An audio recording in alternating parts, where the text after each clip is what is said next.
UDF സ്ഥാനാർത്ഥിക്കെതിരെ പരസ്യപ്രതികരണം നടത്തുന്ന PV അൻവറിനോട് നിലപാട് ഘടിപ്പിച്ച് കോൺഗ്രസ്. UDFന്റെ ഭാഗമാകാൻ ആഗ്രഹിക്കുന്ന ഒരു വ്യക്തിയും പാർട്ടിയും പരസ്യമായി എതിർപ്പ് അറിയിക്കുന്ന എങ്ങനെ അംഗീകരിക്കുമെന്ന് KPCC അധ്യക്ഷൻ സണ്ണി ജോസഫ് ചോദിച്ചു.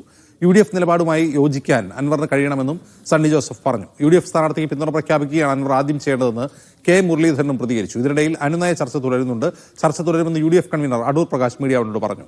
അല്പസമയം മുമ്പ് രമേശ് ചെന്നിത്തല അൻവറുമായി സംസാരിച്ചു. അൻവർ തിരുത്തി പറഞ്ഞാൽ അസോസിയേറ്റ് മെമ്പർഷിപ്പ് ചർച്ച തുടരാമെന്നാണ് കോൺഗ്രസ് നിലപാട്. UDFന്റെ ഭാഗമാകാൻ ആഗ്രഹിക്കുന്ന ഒരു വ്യക്തിയും പാർട്ടിയും അതിനോട് പരസ്യമായിട്ട് വിയോജിപ്പ് പ്രകടിപ്പിക്കുന്നത് ഞങ്ങൾ എങ്ങനെ അംഗീകരിക്കും? ആ ചോദ്യത്തിന് അൻവർ കൃത്യമായും വ്യക്തമായും ഉത്തരം പറയണം.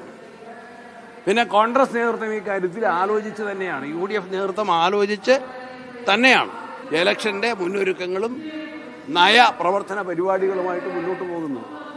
അതിനോട് യോജിക്കാൻ അൻവറിന് കഴിയണം എന്നാണ് എൻ്റെ അഭ്യർത്ഥന. അത് ആദ്യം ചെയ്യേണ്ടത് ഒരു അൺകണ്ടീഷണൽ സപ്പോർട്ട് UDF സ്ഥാനാർത്ഥിയായ ആര്യാടൻ ഷൗക്കത്തിന് നൽകണം. അത് നൽകി കഴിഞ്ഞാൽ ബാക്കി എല്ലാ കാര്യങ്ങളെക്കുറിച്ചും സംസാരിച്ച് സെറ്റിൽ ചെയ്യാം. കാരണം പിണറായി വിജയനെതിരെ എല്ലാ ആയുധങ്ങളും എടുത്ത് പോരാടണം എന്ന് തന്നെയാണ് ഞങ്ങളുടെയൊക്കെ തീരുമാനം. അൻവറിനെ സഹകരിപ്പിക്കാൻ തന്നെ മുമ്പ് UDF തീരുമാനിച്ചതാണ്. ആ കാര്യത്തിൽ കേന്ദ്രത്തിൻ്റെ ഒരു പെർമിഷന് വേണ്ടിയിട്ടാണ് കാത്തുനിന്നത്. UDFനെ സഹായിച്ചാൽ ഒരിക്കലും UDF കൈവിടില്ല. ഞങ്ങൾക്ക് LDFന്റെ രീതിയല്ല UDFനുള്ളത്. സഹായിക്കുന്നവരെ ഞങ്ങൾ തിരിച്ചും സഹായിക്കാറുണ്ട്. അതുകൊണ്ട് ആദ്യം അദ്ദേഹം പിന്തുണ പ്രഖ്യാപിച്ചതിന് ശേഷം ബാക്കി കാര്യങ്ങളൊക്കെ ചർച്ചയിലൂടെ പരിഹരിക്കാം. UDFുമായി സഹകരിച്ച് മുമ്പോട്ട് പോകും എന്നുള്ള ഒരു പ്രതീക്ഷ ഞങ്ങൾക്ക് എപ്പോഴുമുണ്ട്. അൻവർ അങ്ങനെ UDFിനെതിരായിട്ടുള്ള ഒരു നിലപാട് അങ്ങനെ സ്വീകരിക്കില്ല എന്ന പൂർണ്ണമായ വിശ്വാസമാണ് എന്നെ സംബന്ധിച്ചിടത്തോളം ഉള്ളത്. അൻവറുമായി ഞങ്ങൾ അടുത്ത വട്ടം ചർച്ചകളും മറ്റും നടക്കും. ആ ചർച്ചകളിലൂടെ ഒക്കെ തീരുമാനങ്ങൾ ഉണ്ടാകും, പരിഹരിച്ച് മുമ്പോട്ട്. അൻവറിനെ അങ്ങനെ ഞങ്ങൾ പിണക്കി മറ്റൊരു ഭാഗത്തേക്ക് നിർത്തിക്കൊണ്ടു പോവുക എന്നുള്ള ഒരു ലക്ഷ്യം ഞങ്ങൾക്ക് ഇല്ല. പ്രതിപക്ഷ നേതാവോ പിന്നെ UDF കൺവീനർ എന്നുള്ള നിലയിൽ ഒറ്റയ്ക്കെടുക്കേണ്ട തീരുമാനമല്ലല്ലോ. ഞങ്ങള് നിരവധി ഘടകകക്ഷികൾ എന്നുള്ള നിലയിൽ എല്ലാവരുമായി കൂടി ആലോചിച്ചുകൊണ്ട്, അതുപോലെ മുതിർന്ന നേതാക്കന്മാരുമായി ഒക്കെ കൂടി ആലോചിച്ചുകൊണ്ട് ഒരു തീരുമാനത്തിലേക്ക് പോകാൻ പറ്റിയുണ്ട്. മുഹമ്മദ് ഷംസീറും KR സാജുവും ചേരുന്നു വിവരങ്ങളുമായി. ആദ്യം ഷംസീർ, രമേശ് ചെന്നിത്തല എപ്പോഴാണ് അൻവറുമായി സംസാരിച്ചത്?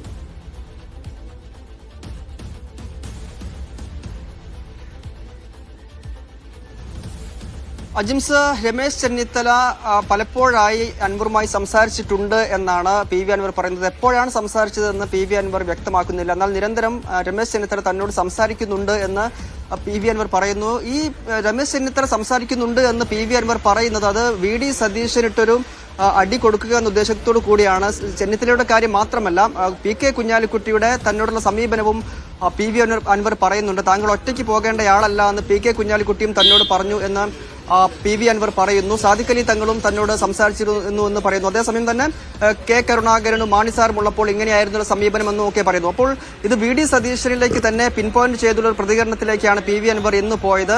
VD സതീശനാണ് UDF മുന്നണിയിലേക്കുള്ള തന്റെ പ്രവേശനത്തിനെ തടയുന്നത് എന്നൊരു നിലപാടാണ് PV അൻവർ സ്വീകരിക്കുന്നതെന്ന് വ്യക്തമാണ്.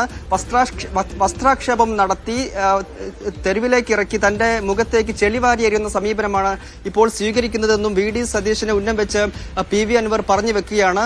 മറ്റു ചില കാര്യങ്ങൾ കൂടി PV അൻവർ പറയുന്നുണ്ട്. അതായത് പ്രവാസി കോൺഗ്രസ് എന്ന കമ്പ്യൂട്ടറിൽ മാത്രമുള്ള പാർട്ടിക്ക് UDFിൽ ഘടകകക്ഷിയാകാമെങ്കിൽ എന്തുകൊണ്ടാണ് തന്റെ പാർട്ടിയെ TMCയെ ഘടകകക്ഷിയാക്കാത്തത് എന്ന ചോദ്യം PV അൻവർ ഉന്നയിക്കുമ്പോൾ അതും പ്രധാനപ്പെട്ടതായി മാറുന്നുണ്ട്. കഴിഞ്ഞ 15-ാം തീയതി VD സതീശൻ തന്നോട് സംസാരിക്കുകയും UDF പ്രവേശനം അല്ലെങ്കിൽ ഘടകകക്ഷി എന്നുള്ള കാര്യത്തിൽ 2 ദിവസത്തിനകം തന്നെ പ്രഖ്യാപനം നടത്തുമെന്ന് പറഞ്ഞെങ്കിലും അതിലും ഒരു തീരുമാനവും ഒരു മറുപടിയും പിന്നീട് KR സാജുവിലേക്ക് പോകുന്നു. സാജു, ഈ രമേശ് ചെന്നിത്തല എപ്പോഴാണ് സംസാരിച്ചത് അൻവറുമായി? അൻവറിന്റെ വാർത്താ സമ്മേളനം കഴിഞ്ഞതിന് തൊട്ടു പിന്നാലെയാണ് കോൺഗ്രസിന്റെ പ്രവർത്തക സമിതി അംഗമായ രമേശ് ചെന്നിത്തല PV അൻവറുമായി ടെലഫോണിൽ സമവായ ചർച്ചകൾ നടത്തിയത്. കോൺഗ്രസ് ഇപ്പോൾ ഒരു പ്രധാനപ്പെട്ട ഉപാധികൾ PV അൻവറിന് മുന്നിൽ വെച്ചിട്ടുണ്ട്. വിവിധ കോൺഗ്രസ് നേതാക്കൾ സമവായ ചർച്ചകൾ നടത്തുന്നുണ്ട്. അതിന്റെ ഭാഗമായി അവർ ഉപാധികൾ വെച്ചിരിക്കുന്നത് ഇങ്ങനെയാണ്. ആദ്യം കോൺഗ്രസിന്റെ സ്ഥാനാർത്ഥിക്ക് ആര്യാടൻ ഷൗക്കത്തിന് നിരുപാധിക പിന്തുണ അൻവർ പ്രഖ്യാപിക്കണം. എങ്കിൽ അങ്ങനെ പിന്തുണ പ്രഖ്യാപിച്ചാൽ സഹകരണത്തിൽ അസോസിയേറ്റ് മെമ്പറാക്കുന്നതിൽ ചർച്ച നടത്താം എന്ന നിലയിലുള്ള 2 ഉപാധികളാണ് ഇപ്പോൾ കോൺഗ്രസ് മുന്നോട്ട് വെച്ചിരിക്കുന്നത്. അതായത് അസോസിയേറ്റ് മെമ്പറായി പ്രഖ്യാപിച്ചുകൊണ്ട് അങ്ങനെ എന്നിട്ട് അൻവറിനെ അനുനയിപ്പിക്കുക എന്ന നീക്കത്തിന് ഇനി കോൺഗ്രസ് ഇല്ല. പകരം ആദ്യം അൻവർ ഇപ്പോൾ പറഞ്ഞ കാര്യങ്ങളൊക്കെ തിരുത്തി പറയട്ടെ എന്ന പൊതു നിലപാടിലേക്ക് കോൺഗ്രസ് നേതൃത്വം എത്തിച്ചേർന്നിരിക്കുന്നു എന്നതാണ് ഏറ്റവും പുതുതായി നമുക്ക് നൽകാനുള്ള വാർത്ത.